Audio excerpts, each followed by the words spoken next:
What's the haps? I'm Meroka, and today I'm going to be taking an early look at Over 9,000 Zombies by Loren Lemcke, whose name I do hope I'm pronouncing correctly. At any rate, this is a top-down shooter about, if the title didn't give it away, zombies. For we're not yet tired of those in the gaming industry yet, are we? No, anyway, this is an early access title that's out today on Steam. And before we get into it, we'll take a look at the options menu. We can turn audio options, we can turn the music on or off. That's all you get. It would be nice to see a slider in there because the default music options is really, really loud, and I needed to turn my computer volume right down just for it to be tolerable. Resolution is kind of weird.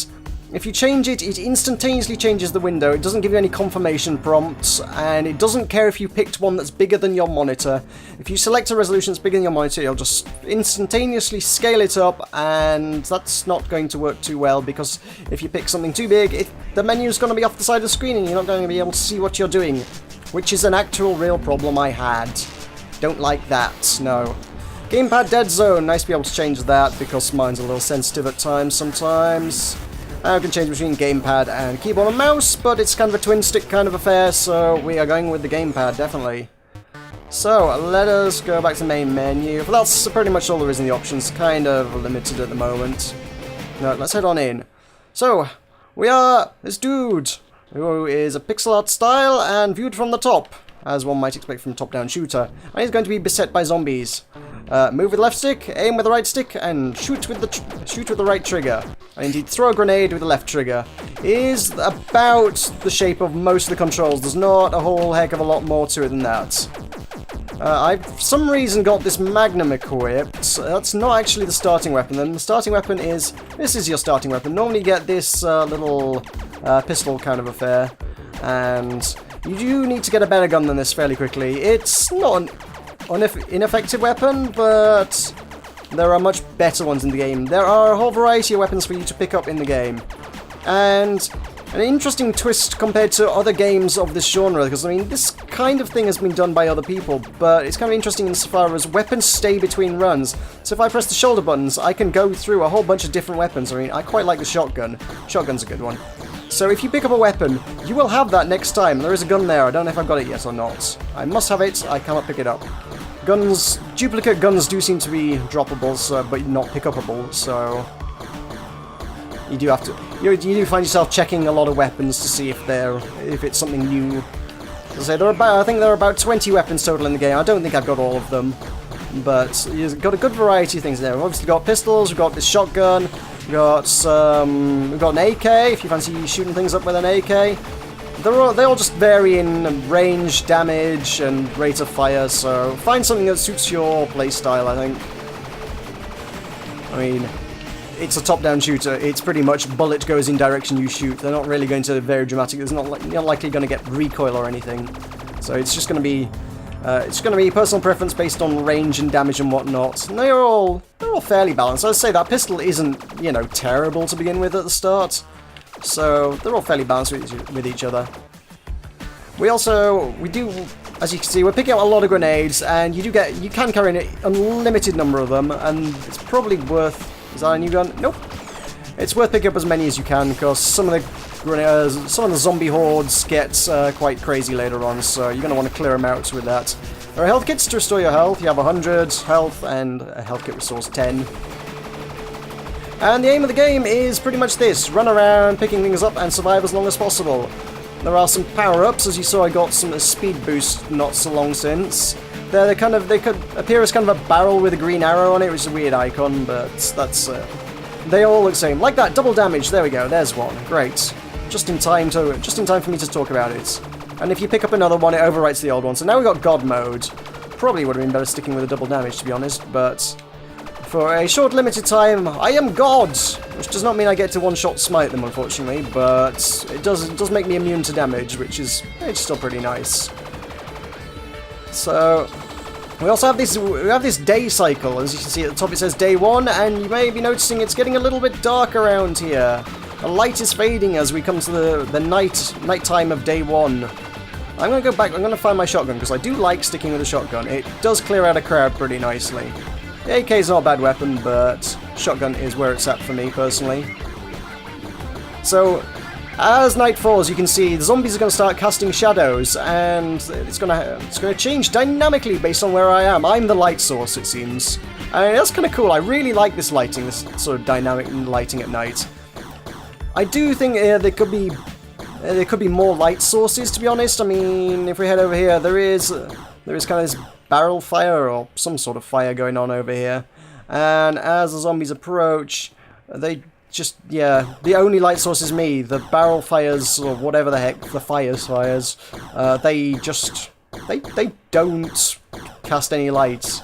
So I feel like there could and should be more light sources in this game, which make it look really interesting at night. Although, as I say, the dynamic lighting at the minute is already pretty cool to begin with. So as the days progress, the zombie hordes are going to get worse and worse. Day 1, obviously, we get basic vanilla zombies. Day 2, we get slightly more variety. I think the zombies do a little bit more damage on Day 2, as well as you also get some special zombies. There are a good variety of special zombies on Day 2. There's some that shoot fireballs at you, which is... I've never seen fireball shooting zombies before, but there you go. And there's some smaller, faster ones. Oh, there we go, that's the end of Day 1. So, end of Day 1, the zombies stop spawning, mostly kind of sort of bugger off, really.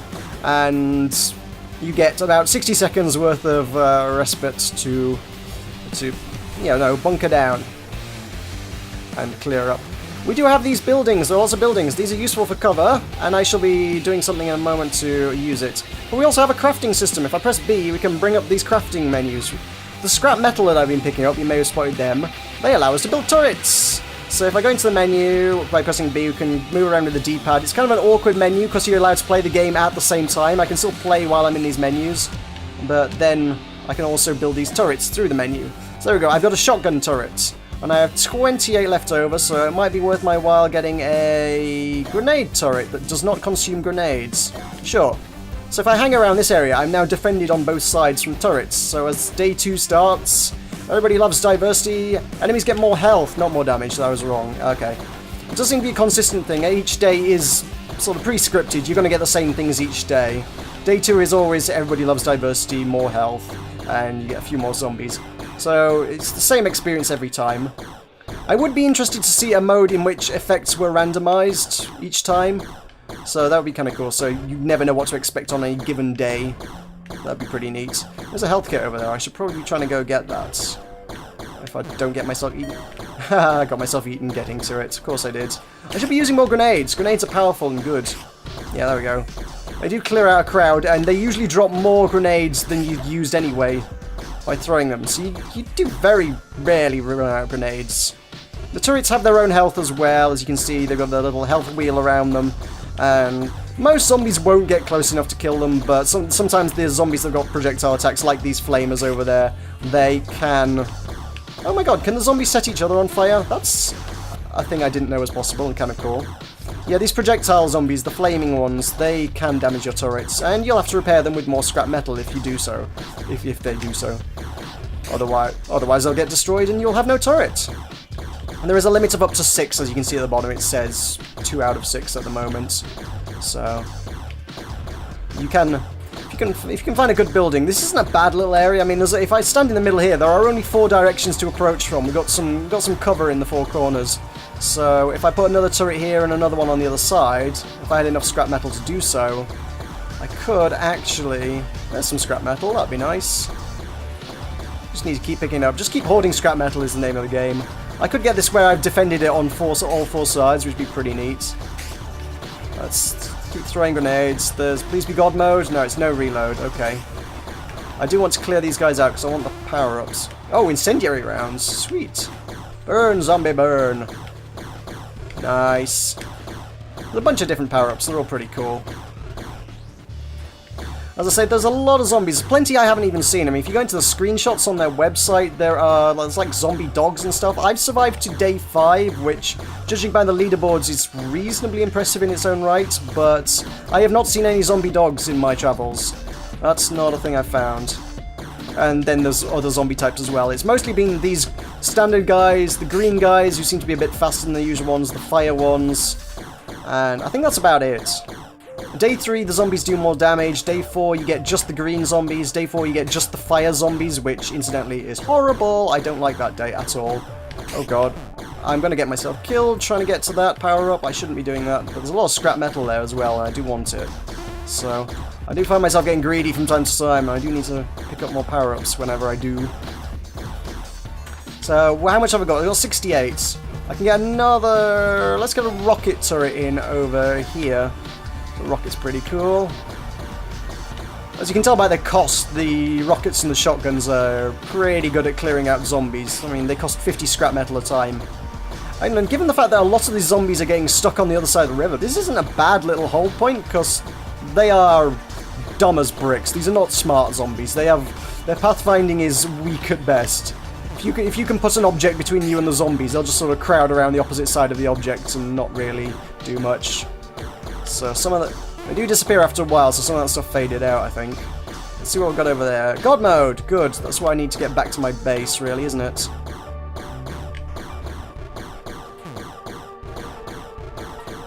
So all in all, I'm quite liking what I'm seeing here so far. It's a very interesting little game. The fact that you can build things, I mean, if I go into the build menu, beyond these turrets, you've also got blocks, which at the moment they both look like they're the same. They both say steel reinforced barrier, block zombies, 100 HP. One costs 3, one costs 10. I don't know what the difference is on those, to be honest. Maybe one takes less damage from zombies, it's hard to say. At the moment, judging by the description, they both sound exactly the same, but because you can sort of force zombies to go around by putting barriers up, as well as building all these turrets, you've kind of got these almost elements of tower defense in there, so you're building your own little fortress to hide out from the zombies in. It's got the automated turrets, and you've got the walls. All in all, it's kind of cool. You've got the survival aspect, you've got the twin six-shooter aspect, and you've got this tower defense kind of thing going on. Oh, excuse me. And it's all pretty cool. So there we go. That's the end of day 2. So day 3 is upon us. Which I think, if memory serves, is just standard zombies, but they do extra damage. So you kind of want to keep them at arm's length, not like I've been doing. Running up and hugging the zombies. Yikes. I'm down to 15 health. I should probably not run up and hug any more zombies. Let's not do that. This city that I'm wandering around is... not infinite. It does feel like it at times. It's just bloody huge is what it is. You can keep wandering in any given direction for some time. Eventually you do kind of reach, well, basically the ocean. It's kind of on an island is what it is. So eventually you'll run out of terrain. But given that there's sort of some general recurring themes, it feels like it wouldn't be a massive stretch to make this kind of an infinite terrain kind of deal. So... let's throw up another turret while we can. Let's get another shotgun one in here, because I do like them.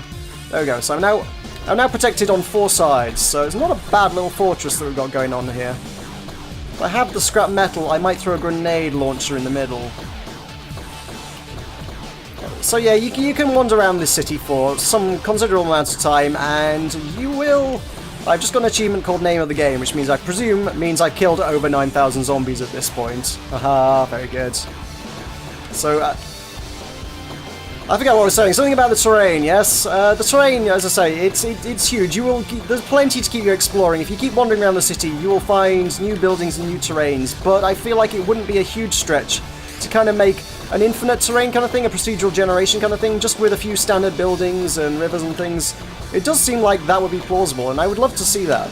I mean, I admit, combine that with the random effects, I feel like what I'm asking for is almost a top-down shooter zombie survival roguelike. And, well, that's an expression I like the sound of. I could quite happily go for one of those. Maybe not zombies. Replace the zombies with something else. We've done zombies to death, but hey.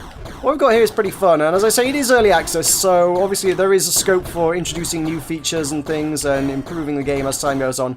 I believe this is currently alpha, so hey, if you want to implement some of my ideas, I'd be okay with that. But I am liking what I see so far, and I'm very definitely intrigued to find out where this is going to go. I would love to see what's in the pipeline for over 9,000 zombies. Can I get... oh, I've got 50. Excellent. I can get... where's that grenade launcher? The grenade launcher's only 25. Brilliant. Cool. So then I could get another grenade launcher, and we could put it outside the base, kind of about here. So it does appear to throw exactly the same grenades as I carry on me, but yeah, that's not bad. I like the grenade launchers, and it can even hit over the river, so it can kill the zombies over there. Sweet. I feel like if you did this really well, you might be able to get to a stage where you could just not, you wouldn't have to rely on your own guns at all, but ooh, hey, this is fun. Incendiary rounds. There's a health kit. Scrap metal over the river makes me want to go over the river. We've seen this as a bad move, but I want all that scrap. I want to be able to build things. Nah, there we go. So that's that. So, pressing shoot just throws you straight back into the game, so let's not do that. Let's quit to the main menu. There is local co-op, which I cannot do. I would need someone to do that with. And there is join Steam game, but for some reason when you click on this, well, that's all you get. I have no idea how this system works, but there's clearly no one to play with at the moment. I mean, well, I'm reviewing this before the game's actually out to purchase, so that's perhaps unsurprising, but it'd be interesting to see how this actually works. As it is, the server browser is just --, so I am unable to comment on that one at the moment, but it seems like that when the game is actually out, you should, in theory, be able to play this online with someone, which is pretty neat as well. We also have leaderboards, which has got plenty of stats, so I am... where am I? I'm 27th in the world for number of kills in one game, and it tracks a whole bunch of different things. Kills per second is interesting, given that someone has made 117 kills per second, which is absolutely insane. And I'm lounging somewhere down around 20, which is still pretty good. But there you go. So, judging by 117 kills per second, and this is, I think if we find, where's Day Survived? Day Survived, that's your Loren again. That's only 16 days. I mean, if you check out the game's achievements, there are achievements up to, like, 20 and I think beyond days survived. So even the top player in the world at the moment has only survived 16 days, and that's 117 kills per second, so I think it gets a little bit manic later on in the later levels. It does seem that way. So, that's the thing. I can only speculate, but I imagine the game must have an end, given that the levels are sort of pre-scripted, all the levels are planned out ahead of time. Presumably there must be a point at which the game goes, oh heck, we've run out of levels that we've designed for you. That's it, game over, it's done. But I don't know. I haven't got that far. It seems like nobody has got that far yet. It will be interesting to see if somebody does. But that has been over 9,000 Zombies. This is out today on Early Access on Steam, so usual rules apply with Early Access. Be careful with it. You are buying an unfinished product here, but it will be £5.59 or your regional equivalent if you do want to get in on this now. So thank you very much for watching. I have been Meroka. This has been over 9,000 Zombies, and I shall see you next time.